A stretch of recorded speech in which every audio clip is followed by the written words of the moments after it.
and I mean not Rouge Range, but Rouge Park, and we're out there, and the community is working with us to let us know where they are. But we've done over almost 7,000 spot checks. We've issued many witty warnings. It is not our desire to issue $1,000 tickets, but when people don't get the message, we're issuing these tickets. I reported out we did 379 tickets, and we've closed down 19 non-essential businesses. So, we're pushing it out, and, we're going to continue to do it, Commissioner Holly. Thank you. Thank you. Any other comments? Madam Chair, Commissioner? I think the public aware, and if you don't get the message now, the churches are closed, the schools are closed, business are closed, everything is shut down. And on TV and radio, they running this promotion on what we're dealing with all constantly. So I don't understand. We just got people defiance. So you cannot attend funeral. I'm aware of several deaths, but they put out notice. I'm not attending. It's limited to family members of 10 or less. I mean, if you don't get the message now, I don't know where you are. Even if you're on Belle Isle, you should understand what's happening in this nation, in this world now. This is quite serious. The death tolls, they give that information out constantly. Thank you, Commissioner Bell. At this time, we're going to move on to the presentation. And thank you, Deputy Chief Bedison. We're going to move on to the presentation from the training division from, let's see, it's a Captain Brian Davis. Harris. Captain Brian Harris or Davis? Davis. Davis, okay. Captain It's actually Harris. Oh, excuse me. Okay, thank you. Thank you. Captain Harris. Real quick before Captain Harris go, I wanted to put this out for Commissioner Holly. I did get a report. As of today's date this morning, 469 deaths inside the city of Detroit from COVID-19. 469 deaths. In 24 hours? No. Oh, I'm sorry. That's total. Total, okay, total. Okay, thank you. Okay. Captain Harris. Good afternoon, Madam Chair. How are you today? Fine, how are you, sir? Doing very well, ma'am. Good, good. Thank you for joining us. Yes, ma'am. It's an honor and privilege to be here, and I'd like to acknowledge the rest of the board and say hello. Okay, I'd like to start my presentation. As you started off and stated, I'm Captain Brian Harris of Professional Education and Training. On the behalf of Chief James Craig, I'm here to present to the board. We are organized under the Office of Support Operations that's headed by Assistant Chief James White. And under the command here, we're divided into a few areas as it relates to conducting training for the sworn members and recruit training here. It's broken down to in-service training, which is headed by Lieutenant Mary Barici. We have firearms training and firearms inventory that is headed by Lieutenant Whitmere, and recruit training that is led by Lieutenant Sims. Also carrying on as an extension of the training, the recruit training is the field training program that's headed by Sergeant Chanel Williams. As we look at recruit training, basic recruit training for a student police officer is 594 hours of MCO's mandated curriculum. We also build upon that curriculum with providing 120 hours of Detroit-specific curriculum training. And the training covers legal, diversity and ethics, fitness, defensive tactics, emergency vehicle operation, and firearms training. For our graduation numbers, for going back to 2017, we graduated 305 student police officers. In 2018, we graduated 207. And in 2019, it was 162 student police officers graduated. As of right now, to year to date in 2020, we have graduated 97 student police officers, and currently we have 100 and 13 student police officers in the academy. It's very important to us that as members of this department, as well as members of this community, that the young men and women that are joining our ranks see our community as a whole. They get to see every aspect of the social economic background of this city. So we have a program here called Serve Then Protect, in which the student police officers interact with our citizens in a non-law enforcement capacity so they can see the vibrant community that we have, as well as the hardworking individuals that make up this great city of ours. So each class participates in 2 to 3 community service events during their tenure here at the training center. Some of the programs or community service programs we have partnered in is Gleaners Food, Bait, and Distribution.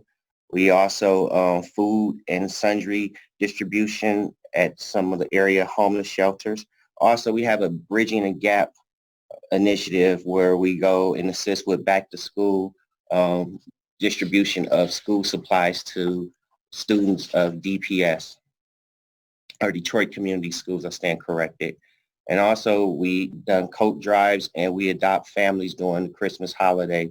And in the springtime, before the pandemic started, we were in a process of gearing up to assist our local communities around the training center and clean up, as well as community assisting with planting community gardens.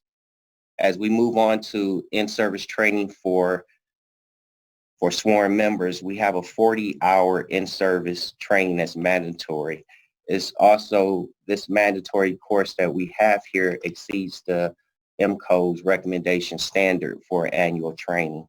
But for us, the training covers use of force, legal updates, as well as mental health, tactical de-escalation and techniques, as well as implicit bias, ethics, social media, and health and wellness and peer support. Those are some of the courses that are delivered during a 40-hour block of training. We also have specialized training to assist officers in developing skills to make them more proficient, also and better to serve our community. And it deals more with officer survivals and officer defenses, so that they work on interpersonal skills, as well as how to respond to active assailants or active crimes, as well as preventing ambushes and of those natures. And as well as in training, we train the civilians for the department as well. And those are our desk operation officers, 911 emergency officers, telecommunications operators, and office managers. It gives them an overview training of the department, how we fit in within city structure, our policies and procedures, as well as our professional and discipline standards that we have.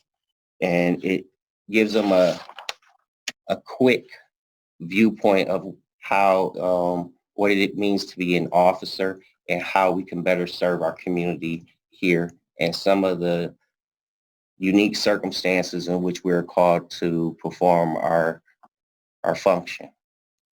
So at this point in time, that concludes my presentation, and I'd like to open it up for any questions that's available. I have a question. Yes. Thank you, Captain Harris. Commissioner Davis. Question.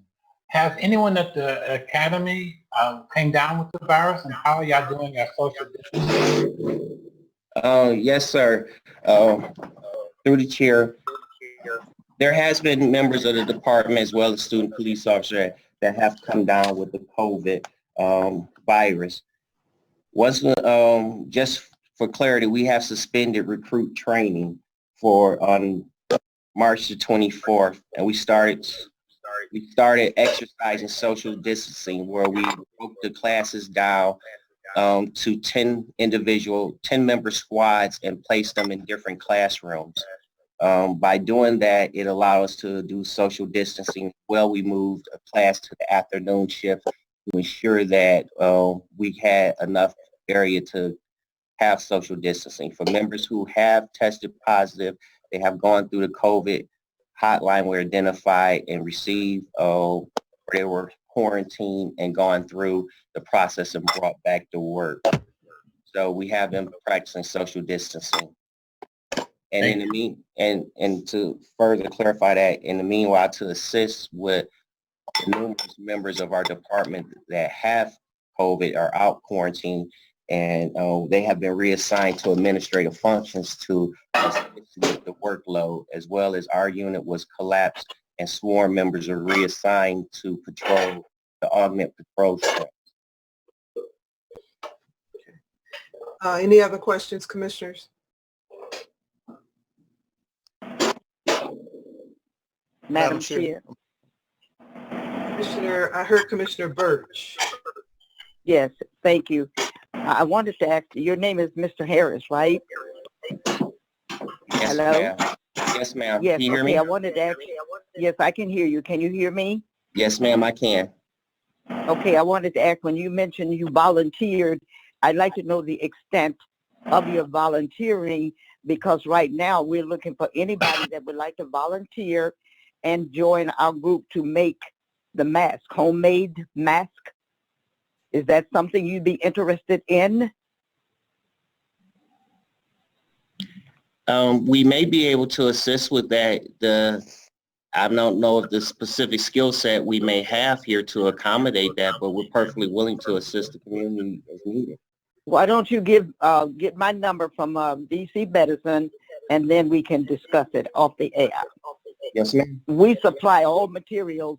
Commissioner D.R.A.C.O has volunteered to be our driver to different locations, so we're putting it out to the universe. You can help by making homemade masks. Thank you, Ms. Harris. Yes, ma'am. Thank you, Madam Chair. Any other questions, comments, commissioners? Captain Harris, I'd like to speak a little bit about the curriculum and whether or not the Board of Police Commissioners, we usually come out, and it's not necessarily me per se, but the staff, the chief investigator, and it's usually Commissioner Bell comes out to speak with the recruit classes. And in the past, we've tried to secure a certain week, hour, day, hour in the academy for us to speak. So has that been done, number one? And number two, can it be incorporated to be a permanent, because this is something that needs to happen in every recruit class. And we've been asking for it, and I don't know, Commissioner Bell, if that has happened, but we need that to happen. Yes, Madam Chairman, that has been done. The board meet the class the first Monday, and I believe it's at 10 o'clock as well. They meet them again prior to graduation. So that has already been instituted into the curriculum, and it's a fixture of the curriculum now. Wonderful. Okay, thank you for that. And thank you for the report. If there are no other questions or comments, thank you, sir, and have a great day and stay safe. Yes, ma'am. Thank you. And to the board, thank you very much. Thank you. At this time, we're going to go to Ms. White, Interim Board Secretary White, for the policy update. Thank you, Madam Chairperson. Honorable Board, please refer to Section 10 of your agenda that lists a few of the policies that I will briefly discuss this afternoon. For your information and reference, this week you received the policy directives or the policy divisions report, which includes the status of the pending policies under the board's purview for final board approval. And those policies are as follows: Manual Directive 304.7, Taser X2 conducted energy weapons, Manual Directive 301.5, mobile communication devices, Manual Directive 202.7, foot pursuits, Manual Directive 301.3, telephone crime reporting, non-emergency calls for service, and Manual Directive 306.3, property control. Please note that 4 of those policy directives are revised proposed policy directives for the board's approval, and they include the board's previous recommendations, and so the department has transmitted those items back for the board's final approval. And then the 5th policy directive includes the mobile communication devices, which is a brand new policy directive generated based on the board's recommendation to develop on the board's recommendation for the department to develop a policy directive specifically discussing the use of personal cell phones, mobile communication devices, whether it's personal or officially assigned from the department. And so that directive deals with that entire subject matter. And so at a later date, I will present those details and highlights in further detail. But I wanted to at least give a brief update of what is pending under the board's policy division at this point. And thank you, Madam Chairperson. Thank you, Ms. White. And you can go on to the communications at this time. Yes, okay. The Honorable Board received the following incoming correspondence for this week, and they are as follows on item number 11 of the agenda. Number 1, the board received the DPD facial recognition report, item number 23. Number 2, the board received information from the City Council as requested last week regarding Corporal Dewayne Jones, lack of representation by the city. And then the last item that the board received was a citizen complaint or citizen correspondence regarding alleged drug activity. And that item is being forwarded to the Office of the Chief Investigator for further resolution. And that concludes my report at this time, Madam Chair. Thank you, Ms. White. Commissioners, you have any questions for Ms. White? Madam Chair. Commissioner Bell. We just heard from Captain Harris. He did an excellent report. They're doing an excellent job, and we have good rapport. We reestablished that as Chairperson Carter indicated. We had some problems in the past. But I like to, in that 40 hours of academy, how do we address customer service? One of the areas that we have is demeanor, and we need to take a look at it in terms of, is that covered in the training, or the 40 hours is customer service? And I think we need to, once a year, we need to see how can we impact the 40 hours training of officers coming back in annually in some fashion. I think the board, Office of Chief Investigator, needs some form of interaction. I think that's something that we need to look at in the future. All right, thank you, Commissioner Bell. At this time, we will go into unfinished business. Is there any unfinished business?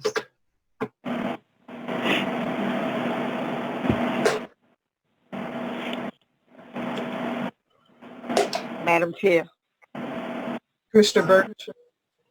Yes, ma'am. I guess this is unfinished business regarding everything that's going on with the COVID-19.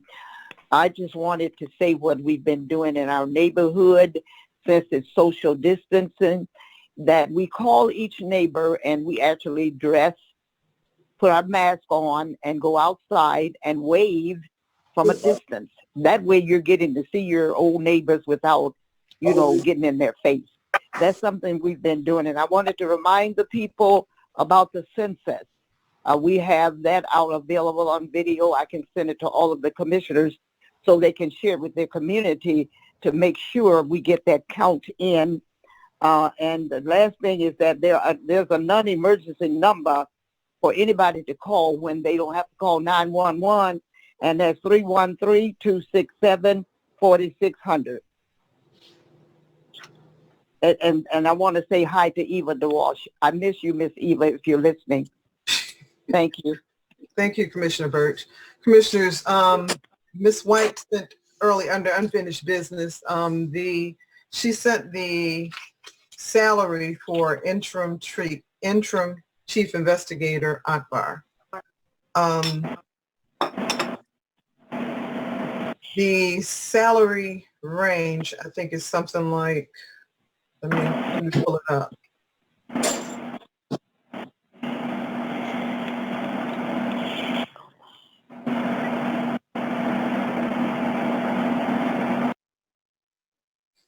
Madam Chairperson, the range is 77 to 129. Okay. And Mr. Akbar is currently at 82. Yes, Madam Chairperson. Okay. So commissioners, we need to decide a interim salary for Mr. Akbar. I know that there are budget cuts going on, but at this time he is performing 2 jobs. He's still the supervisor of all of the investigators, and he is also acting as the chief investigator.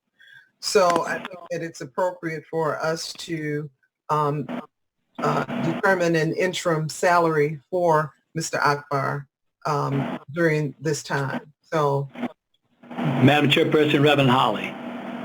Mr. Holly. What's your recommendation? My recommendation is that we go in between 82 and 130. What's the salary range? 129 in between. So approximately 105.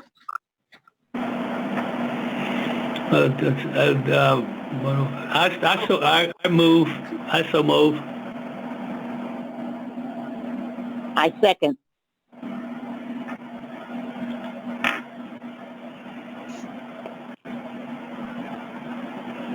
It's been moved and supported that we approve the interim salary for acting chief investigator Akbar to $105,000, beginning with the date he was first appointed. Is there any discussion? Through the chair, Commissioner Griffey. Commissioner Griffey. Hi, I just had a question. Before we, have we already instituted a change in pay for the interim executive director? We have not entered a pay, no. Have we already changed the pay? I'm sorry. Yeah, have we adjusted the pay of the interim director, Melanie White? It's in the process. Ms. White, has it happened yet? It's still in its process, but for the most part, it has, the out of class is in the system, but it's still processing. If that. Okay, did it come before the body in the same way? Yes. We did. We voted on it. Okay. Okay, I'm sorry. So I just wanted to make sure that before we moved on that before we moved on this. That was my only question. So okay, yeah, we did move on that already. Okay, thank you.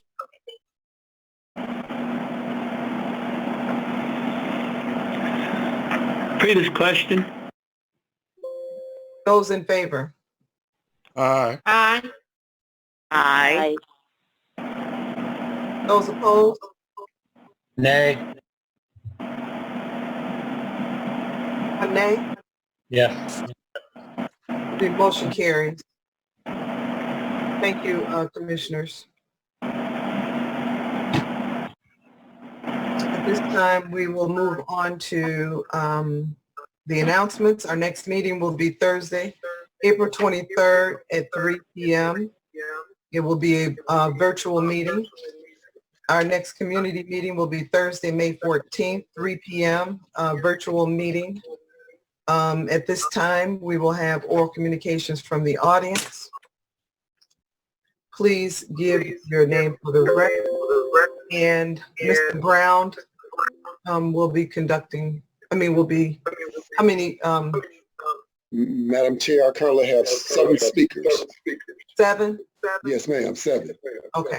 Your first speaker will be Ms. Michelle George, followed by Mr. Scotty Boman. And I'll try to call them 2 at a time. Thank you.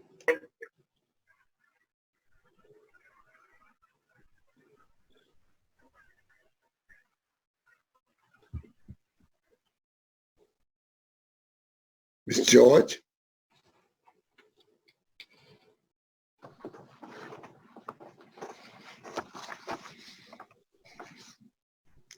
Mr. Boman?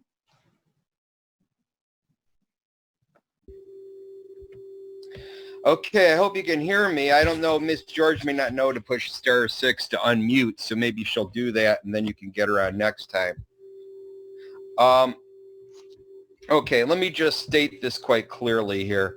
As an act of final authority in you, the board, act as final authority in imposing or reviewing discipline of any employee, and that's in section 7-803 of the charter, item 4. Let me remind the commissioners that we have people in place ready to initiate the recall process if commissioners permit the promotion of Dewayne Jones. You voted once against the promotion. It is now your job to make it stick. The board has a right to appeal. Failure to move for an appeal while paying lip service to a condemnation of the promotion is de facto approval of the promotion.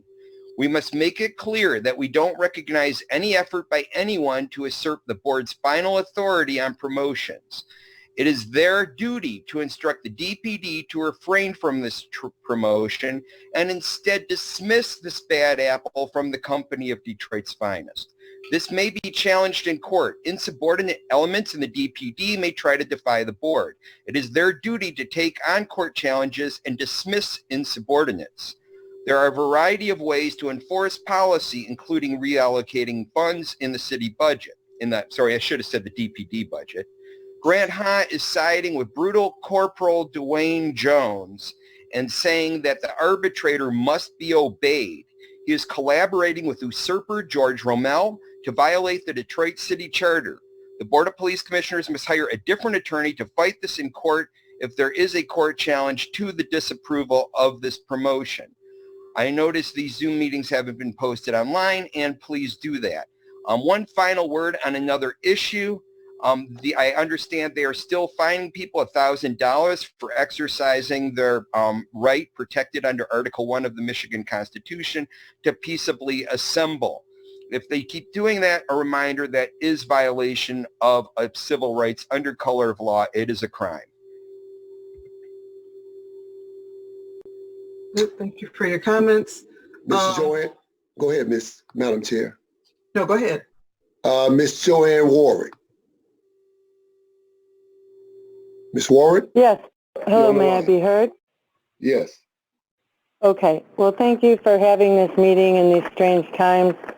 My condolences and sympathies to the families who've lost loved ones, and my best wishes to all the first responders out on the front lines.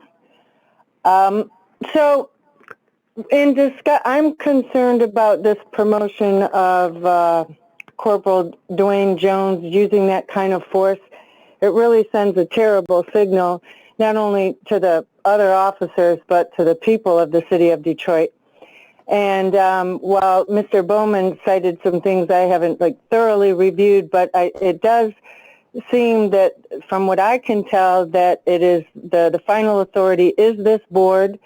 I did not hear Mr. Ha cite the authority for why the arbitration would trump the charter, and maybe he can fill us in on that. Another thing I want to say is that I also, in looking at the charter, I did not see a section that says that when a person makes a complaint to the Board of Police Commissioners or to the Chief Inspector, that they must file a FOIA to get a copy of the report. That doesn't seem right. I requested a FOIA of reports. I was granted it. I was charged money. And then all of a sudden, I got the check mailed back to me, and, oh, I can't get the report. So that's not right. Also, in terms of non-essential businesses, the Detroit Land Bank, through its realtors, are selling properties. If construction is not allowed, that should not be allowed. It's not fair to let people that may be able to, function on the other side of the digital divide. It just doesn't seem right when people are getting the big economic squeeze. I did write the Attorney General's office about it. I let the board, city council president know, and I haven't seen any action on that. There was another thing that I wanted to say when Reverend Holly expressed concern about people not understanding this, and my heart went out to Chief Bedison because police officers don't have a magic wand to make people understand this. But I think had we started off right away taking severe precautions, everyone wearing a mask, then maybe we'll get there. So maybe everybody wearing a mask will start getting people to understand this. And I hope that... Time. Your time is up. Mr. Eric Blunt.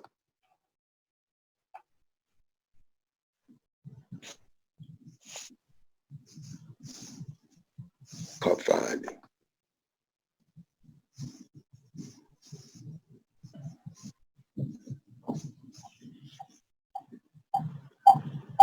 All right. Can you hear me now? I'm unmuted by the host. Yes. Okay. Thank you all. Yes, I think we need an update on Officer Dewayne Jones' status, and any official documents regarding the change in his position or employment.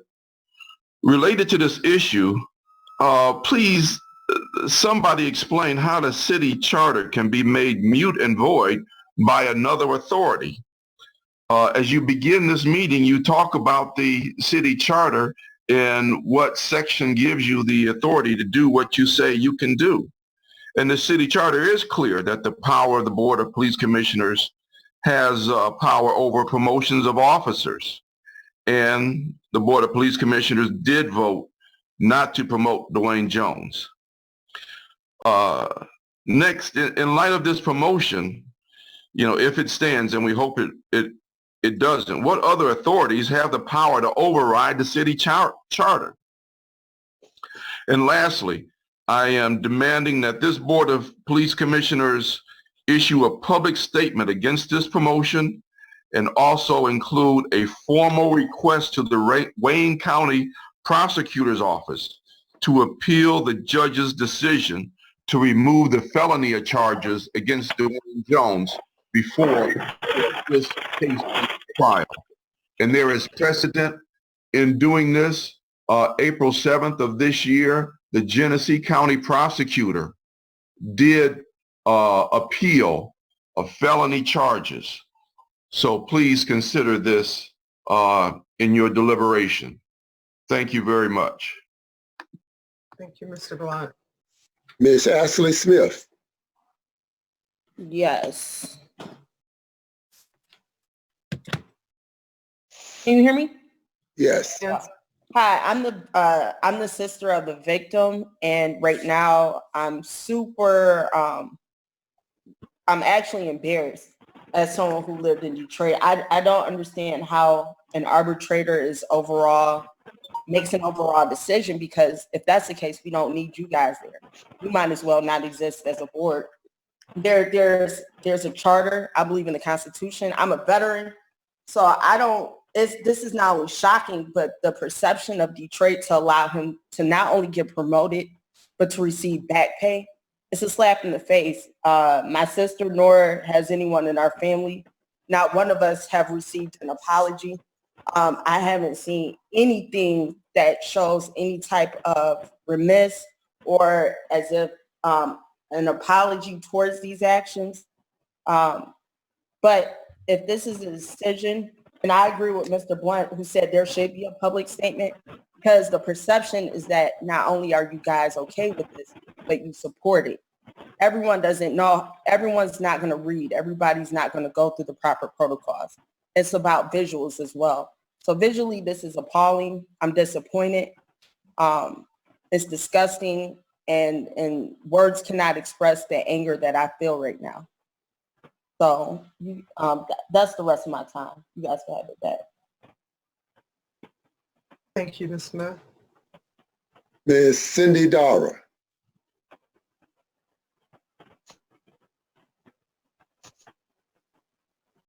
Madam Chair, I believe she has a audio attached. Ms. Dara, if you can hear us, can you hit star 9 on your phone? While she's doing that, we'll go to Ms. Brenda Hill.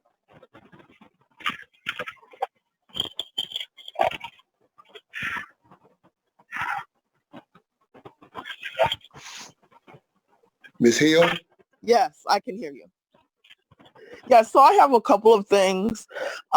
First of all, I appreciate that you all are safe and healthy, and and I hope you all stay that way. As we go forward in coming out of this lockdown, are there or are you putting processes in place at the headquarters as far as how we enter the building? Meaning, does do the people who screen us, are gonna change gloves between each person who goes through there? I'd like to know those processes, and maybe you don't have them ready. And also how the police officers are going to interact with the community. Do they change gloves each time they come in contact with the community? We need to know that before this rolls out. Also, I agree with all the other callers about their concerns with this promotion of Jones. If you all don't have final authority, and anyone, the arbitrator, can come in and decide what's going to happen with the officer that you all have said that not only should he not be promoted, but he should have been fired, then why are you in any position?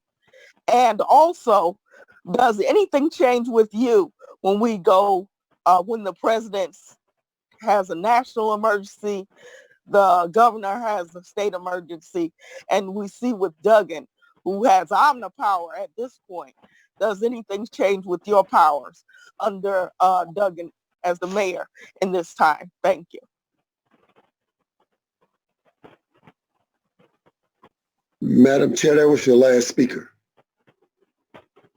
Thank you, Mr. Brown. And I just want to speak to the promotion of Corporal Jones. As you all know, the board did vote not to approve his promotion. His promotion was granted through arbitration, which is legal and binding through their contract. And Attorney Wyrick, if you're on the line, you can speak more to it as far as what's the authority of the board at this time. We are in the process of preparing a statement and a resolution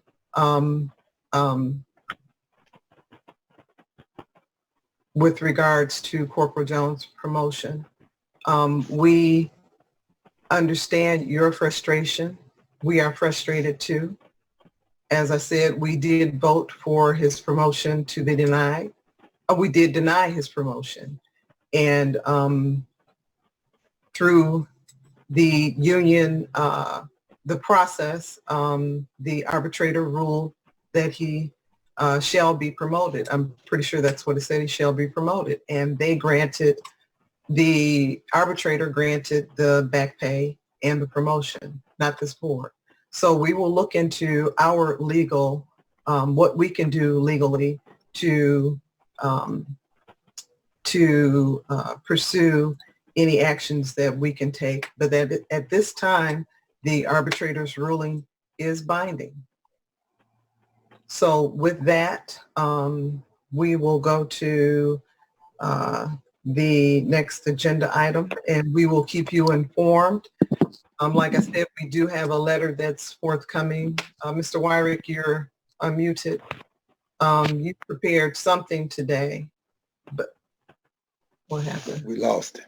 We lost him? Okay. Okay.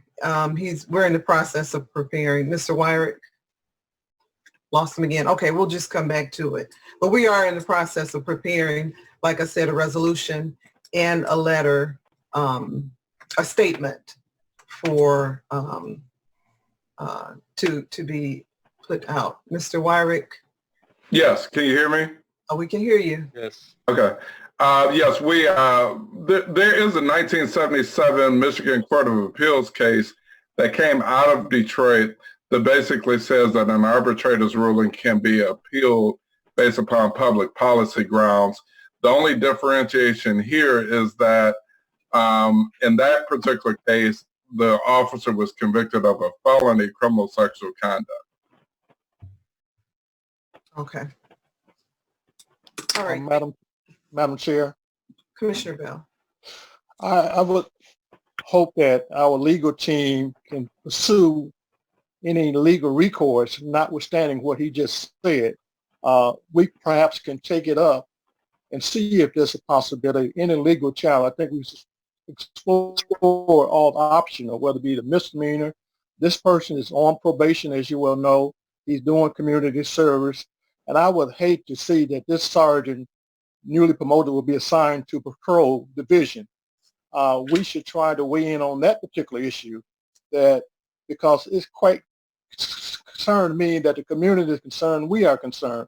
So any legal step we can take to appeal the decision, then we should take those steps. Thank you, Madam Chair. Thank you, Commissioner Bell. Okay, at this time, Commissioners, we are at new business, closed session regarding the change in duty status for administrative leave without pay, but with medical benefits for Police Officer Stanley Saunders. Your motion to go into closed session.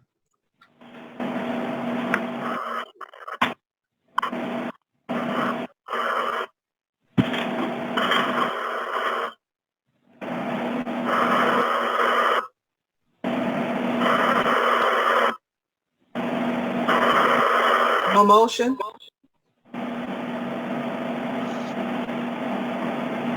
Okay.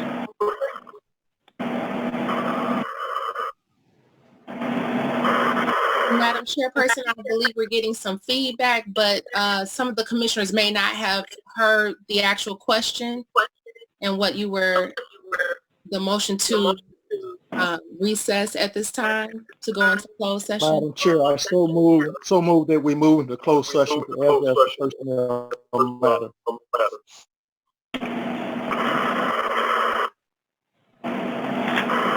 Support. Been moved and supported that we go into closed session.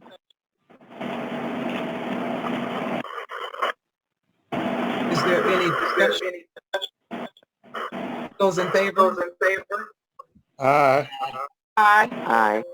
Aye. Aye. Aye. Those opposed? The motion carries. Thank you. We will go into closed session at this time. You're more than welcome to stay on the line. We will be coming back after the closed session to vote on anything that's necessary after we complete the closed session. So thank you all for tuning in. Thank you for your comments and concerns. And stay home, stay healthy, stay safe. Thank you. Ms. White, you'll let us know what we need to do now?